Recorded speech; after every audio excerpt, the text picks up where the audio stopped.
Green Lantern Willworld is pure literary nonsense. I know that might sound like an insult, but it's actually not. It's a compliment. Because literary nonsense is a genre that includes classic fairy tales and nursery rhymes, and also some of the most popular and enduring children's books. Mother Goose, Alice in Wonderland, Dr. Seuss. These are all classic examples of literary nonsense, and so is Green Lantern Willworld. But what is literary nonsense? How do you define it exactly? Well, it's difficult to define in a strictly sensible and logical way, because it defies logic and sense. T.S. Eliot, describing Edward Lear's nonsense verse, he said, "It is a parody of sense, and that is the sense of it." Literary nonsense stories subvert logic and play with language in a surreal, dreamlike way. They resist the reasonable rules of the waking world in favor of more flexible fairy tale rules, slippery dream world rules that can slide and stretch and warp. They parody reality by presenting absurd alternate realities where anything can happen, no matter how silly and nonsensical. And by doing that, they make you wonder about the nature of our reality and if it might be a little less solid than we dream it is. But I'm getting ahead of myself. Willworld came out in July 2001, and it was written by J.M. DeMatteis. In an interview, he pitched it as Green Lantern meets Little Nemo in Quantum Wonderland, a playful, surreal, quantum physics fairy tale. And it was illustrated by Seth Fisher, an incredible artist who tragically died at the age of 33. Judging by how good his work is at such a young age, the level of detail and the depth of vision that's reminiscent of Mobius, Katsuhiro Otomo, and Jeff Darrow, it's arguable that Fisher would have gone on to be one of the all-time greatest comic book artists. Fisher describes his process on Willworld as stream of consciousness, which is a perfect fit for the premise of a surreal quantum physics fairy tale. Willworld opens with Hal Jordan, inexplicably in a cowboy outfit and riding a strange alien horse through a desert wasteland. He has no idea where he is, or even who he is. He runs into Mufon, a gray-skinned, beret-wearing character who's kind of like the White Rabbit of the story, drawing Hal deeper and deeper down the rabbit hole.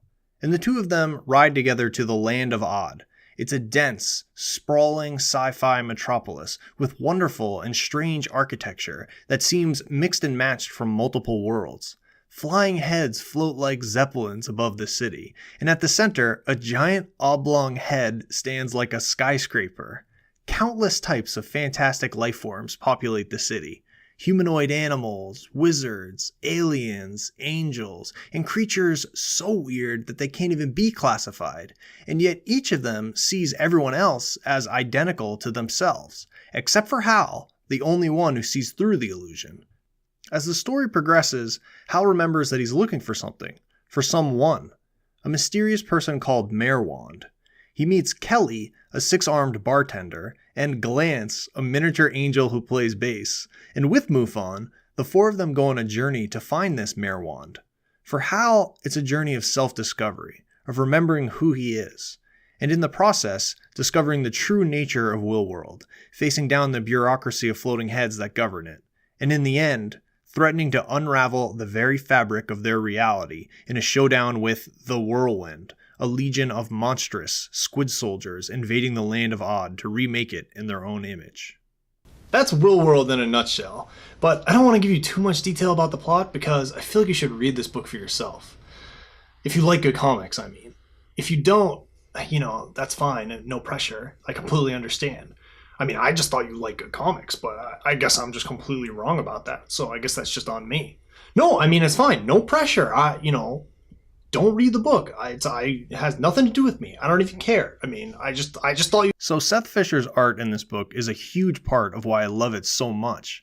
The level of detail packed into nearly every panel is just insane, and it has the effect of making Willworld and the Land of Odd feel like a living, breathing city. For example, let's take another look at that establishing shot of the city. Almost every part of this page has little details that draw you deeper into the image. Each building is lovingly crafted with their own individual styles. Some look like they could be from our Earth, from different times and places. Others look like they were plucked from Metropolis, Brazil, or Anton Furst's Gotham City. And many more are so alien and exotic that they almost look organic, as if they weren't even built at all, like they could only grow out of the skyline. And if you look closer, you can see it isn't a lifeless, empty city. Even in this wide double-page shot, you can make out many different citizens of Odd. Each of them tells their own little story. Below the waterfall, you can see a shack carved into the rock wall, maybe a small shop. There's a gondola on the river above, with 2 passengers relaxing, next to a man dangling his feet in the water. Right near Hal and Mufon, we see a tribe of monkeys, one of them smoking a pipe, another wearing a funny hat. Those are just a few small details among a multitude, and that's just one double-page spread. As soon as we turn the page, we immediately get another page crammed with detail, each panel filling out the spectrum of weirdness that can be found in Odd. The whole book is like this, just layered with information and imagery that you could read again and again and reliably find something new every time.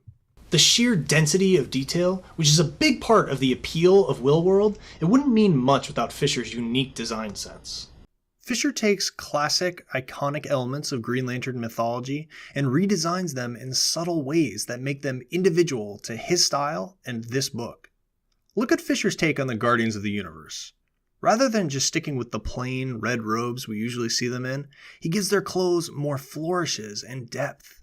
He makes them look almost like the robes of cardinals.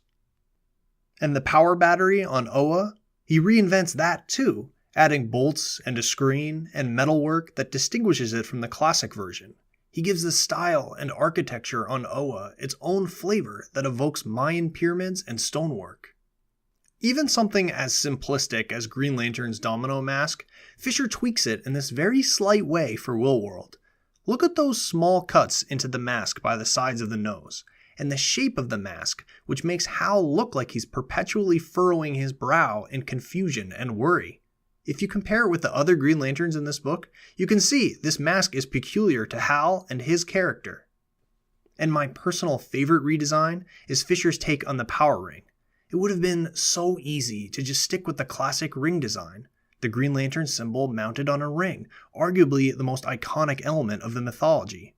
Instead, he takes a big, some would say unnecessary risk and goes off-model, crafting his own power ring design, which has a pale green gemstone and sinewy lines running around the ring. It looks more like a magic ring from a fairy tale, an appropriate look for the tone and story of Willworld. But where Fisher really shines is his own designs, which are concentrated throughout this book. Look at some of these surreal and fantastic creatures he creates. Many times they're purely background characters, not really central to the plot, but they add so much to the surreality and character of Willworld. Fisher is relentless with the variety and range of weirdness that he compresses into almost every single panel. There's so many different types of strangely dressed people, humanoid animals, aliens, robots, grotesque monsters, and surreal beings that don't even fit into any kind of neat category. And I think in a few places, Fisher even sneaks himself into the book. This kind of flowing, free-form character creation conjures up that stream of consciousness feeling that Fisher said was his process on Willworld. It's almost like improvisation, like free association, like dreaming. And he doesn't use this stream of consciousness process only for the citizens of Odd. He goes all out on the architecture and buildings of the city too. The land of Odd doesn't just have one style. It has a swirling mixture of styles, buildings from the past, from the present, from the future, and from worlds too bizarre to ever exist. And just like the creatures packed into every panel, there's a density of details in these buildings that rewards rereading this book. It's like Fisher is pouring his brain out on the page, just seeing how weird he can get with this dream world, and challenging himself with every new building to push the surreality even further. I know what you're thinking. Okay, you love Seth Fisher's art in this book. Fine, I get it. If you love it so much, why don't you marry it? You know what? Maybe I will.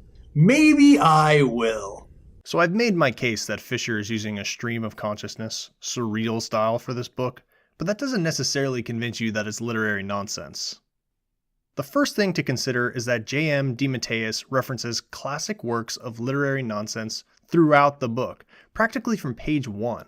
The Land of Odd itself is a twist on The Land of Oz from Wizard of Oz, which you could argue is literary nonsense, and this is exactly the sort of playfulness with language that defines the genre.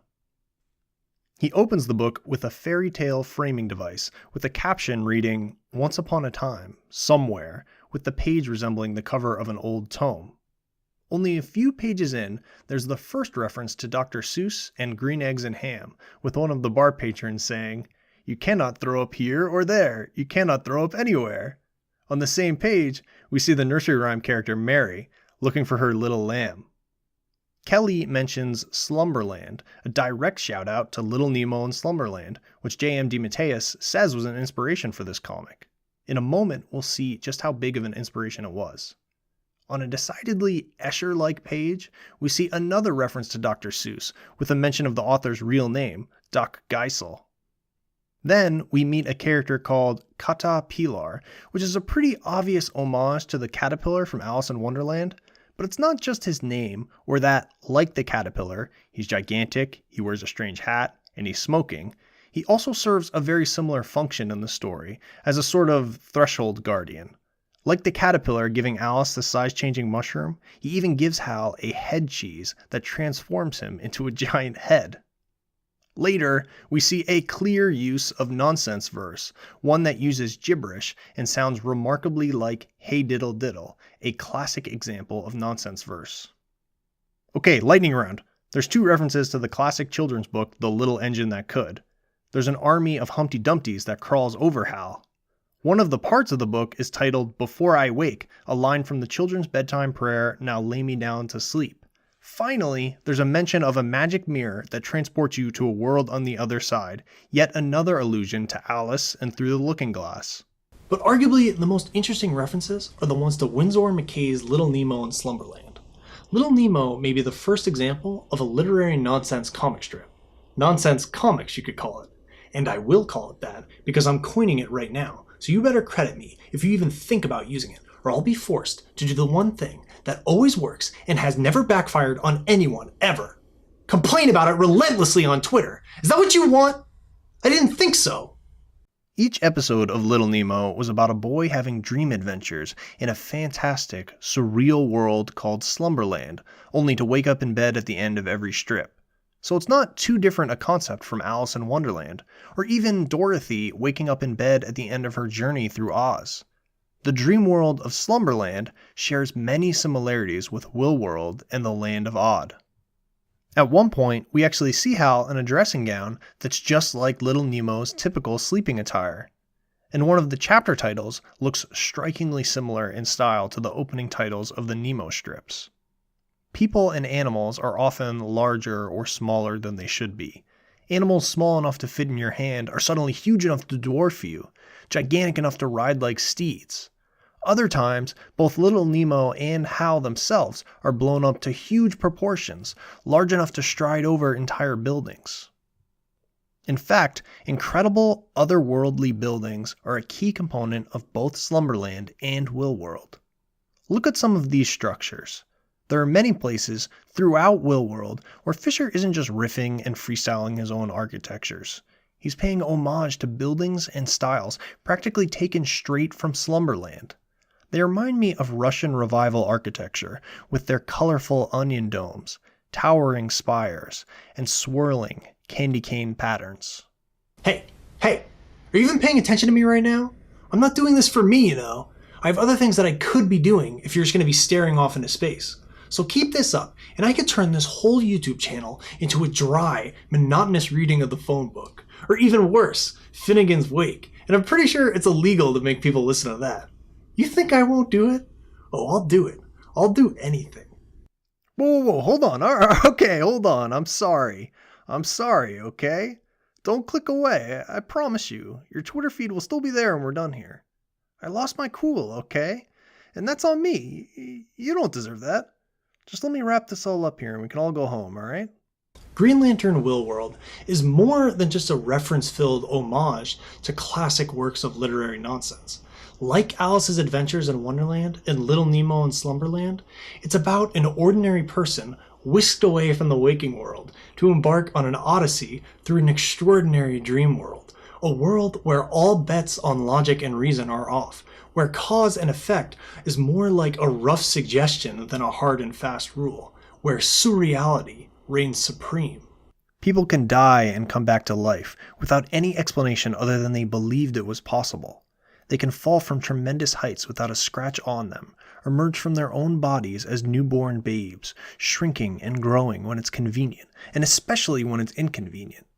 All sensible laws of physics and biology are thrown out the window and replaced by whimsical dream world laws, like the rubbery rules of a cartoon, where an eraser can rub things right out of reality, where a slice of cheese can transform you into a giant floating head, where entire universes can be made or unmade with nothing but a thought. By making a mockery of the rules of reality and a parody of sense itself, DeMatteis and Fisher created a classic nonsense comic in Willworld, a quantum fairy tale that deserves to be recognized as a part of the long line of literary nonsense, and one that makes you rethink the nature of reality and your part in dreaming it up.